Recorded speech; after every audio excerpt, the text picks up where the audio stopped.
دغه عملیات بیا پلان شو او په تعرض کې زه په خپله د دغه استقامت نه او د هغې استقامت نه زموږ بل ټولې سره د مفرزې سره د سرحدیانو زموږ وروڼه همدغه د سنګر او دغه عملیات موږ وکړو او انشاءالله د شپې 11 بجې راغلو 2 بجې چې کېدې دغه ساحه موږ ونیوله او په سبا سهار 9 بجو پورې د دوه هغه کوم مرکزونه چې هغه جیش المحمد و او چې د پاکستان هغه استخباراتي جنبې دلته وه هغه خلک حتی دیګ یې پخ کړی پاتې شوی و او دو تښتېدلي وو فرار یې کړی و. د عملیات ته تقریبا دا اته ورځې برابره زموږ ملګري دلته راغلي دي او دا عملیات شروع شو. څه وخت چې عملیات شروع شو زموږ نفر دلته راغله او دا د غوړکي ساحه ده. زموږ نفر دلته راوخاته دا مرکزونه یې ټول ونیوه او دې نه طالبان لاړه وتښتېده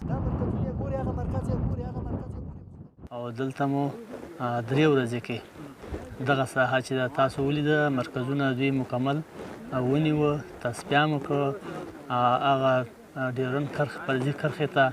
سمیخاده تاسو خپله ولید ساحې مو ولیدې مرکزونه مو ولیده. اوس الحمدلله مشترک ځواکونه هغه کې ځای په ځای